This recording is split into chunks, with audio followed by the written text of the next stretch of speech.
एक से दो अच्छे हैं क्योंकि उनके परिश्रम का अच्छा फल मिलता है। उनमें से एक गिरे तो दूसरा उसको उठाएगा।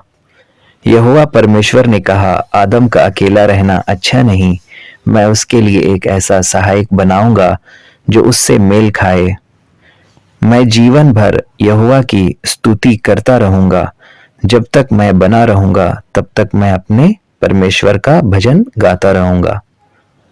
जिसने स्त्री ब्याह ली उसने उत्तम पदार्थ पाया और यहोवा का अनुग्रह उस पर हुआ है।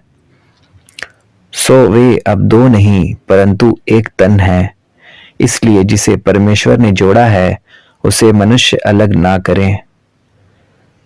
और मैं पिता से विनती करूंगा और वो तुम्हें एक और सहायक देगा कि वो सर्वदा तुम्हारे साथ रहे।